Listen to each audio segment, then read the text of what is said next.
शहबाज को कुर्सी जाने का खौफ सता रहा है। इसी बीच तालिबानी लड़ाकों ने परमाणु कार्यक्रम में लगे 18 इंजीनियरों को किडनैप कर लिया। बाकायदा वीडियो जारी किया, जिम्मेदारी ले ली कि हमने ही किडनैप किया है। यह भी दावा किया जा रहा है कि टीटीपी लड़ाकों ने पाकिस्तान की सबसे खदान से जो यूरेनियम है वो भी लूट लिया और कई मांगे शहबाज सरकार के सामने रखी। यानी कि सिर्फ पाकिस्तान की सेना ही नहीं बल्कि शहबाज सरकार भी टीटीपी के आगे घुटने टेकने को मजबूर हो गई। उधर भारत और अफगानिस्तान के बीच मजबूत होते रिश्तों से भी शहबाज की नींद उड़ी हुई है। तो ऐसे में सवाल उठता है कि क्या शहबाज का तख्ता पलट होने वाला है पाकिस्तान में?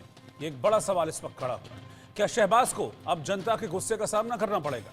क्या बांग्लादेश की तरह पाकिस्तान में भी जनता के आक्रोश के आगे शहबाज को कुर्सी छोड़नी पड़ेगी?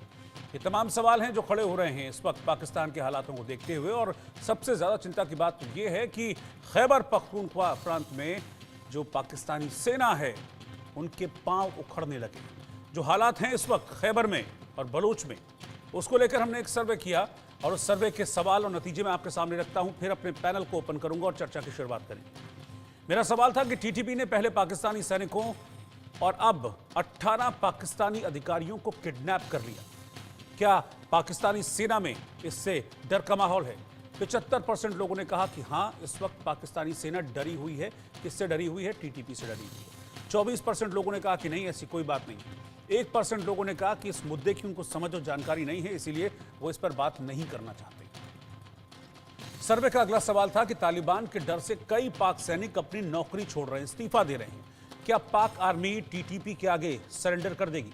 59% लोगों ने कहा हां, 38% लोगों ने ना में जवाब दिया और 3% लोग इस पर खामोश रहे, उन्होंने कुछ कहा नहीं।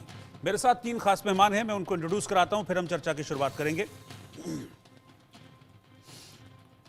मेरे साथ निपुण आलम बयान जो कि फॉरेन अफेयर एक्सपर्ट हैं। निपुण जी, आपका स्वागत है। ब्रिगेडियर रिटायर शारदेंदु जी, डिफेंस एक्सपर्ट, वो इस वक्त साथ में हैं। और मुजफ्फर अली चौधरी साहब, पाकिस्तान से सीनियर जर्नलिस्ट, वो भी हमारे साथ हैं। सर, आपका भी स्वागत है। सबसे पहले मुजफ्फर साहब, मैं आप ही के पास आना चाहूँगा। ये मतलब हो क्या रहा है खैबर में? पहले तो पाकिस्तानी सेना की चौकियों पर कब्जा कर लेता है टीटीपी और अब 18 इंजीनियरों को किडनैप कर लिया। और न सिर्फ किडनैप किया बल्कि उसके बाद वीडियो जारी किया और सीना ठोक के कह रहा है कि भाई हमने किडनैप किया, जो करना है कर लो। क्या डर है पाकिस्तानी सेना में टीटीपी का, जो उनको रोक नहीं पा रहे हैं उनके बढ़ते कदमों को?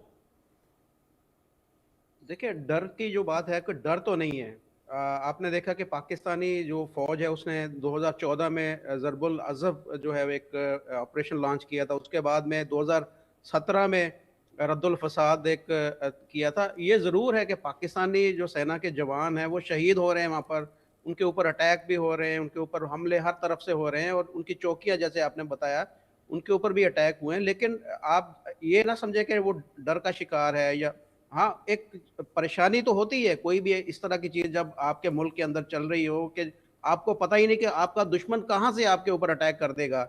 तो वो एक तो होता है कि दुश्मन आपके सामने है, आपको पता है कि उसके साथ आपने लड़ना है।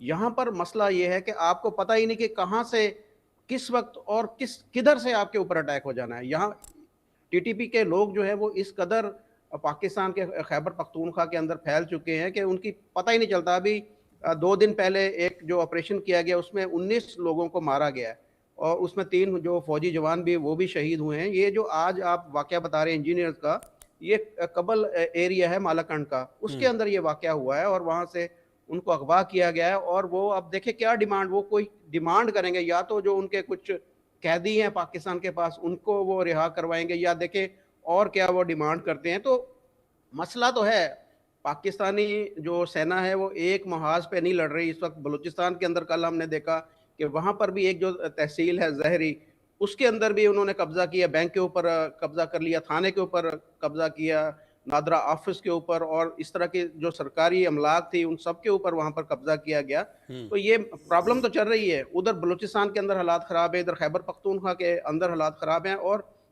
प्रॉब्लम ये है कि ये लोग अंदर के लोग हैं, बाहर के लोग नहीं, अंदर के लोग ही। आप कहते हैं ना कि जो घर का बेदी होता है वो लंका डालता, तो ये इस वक्त यही सिचुएशन है कि पाकिस्तानी सेना को समझ नहीं आ रही कि लड़ना किससे है। अपने ही लोग जब बीच में इन्वॉल्व हों, जब वही उठ के लड़ रहे हों, तो फिर प्रॉब्लम बढ़ जाती है। और यही इसी प्रॉब्लम को वो फेस कर रही है। और ये कतन ऐसी कोई बात नहीं कि कुछ लोग कोई डिसार्ट है फौज के और वो लड़ना नहीं चाह रहे या वो स्टेप बैक कर रहे हैं, इस तरह का कोई काम नहीं है। इसमें टाइम लगेगा, कुछ टाइम लगेगा।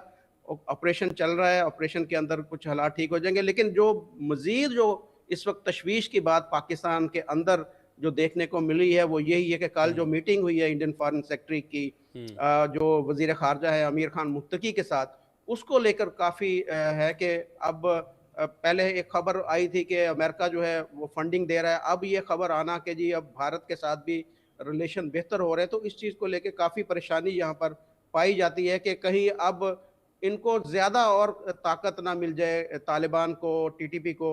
और ये जो आपने देखा होगा कि अगर बड़ी-बड़ी ताकतों को इन्होंने शिकस्त दी तालिबान ने, जैसे कि रूस को पहले शिकस्त दी, अमेरिका को दी, तो उसके पीछे उस वक़्त पाकिस्तान था।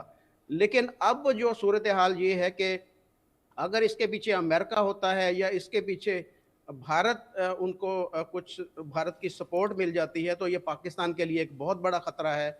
और वो ये खतरा जो है वो पाकिस्तान लेकिन शायद लेकिन ये देखिए पाकिस्तान के लिए तालिबान मुश्किलात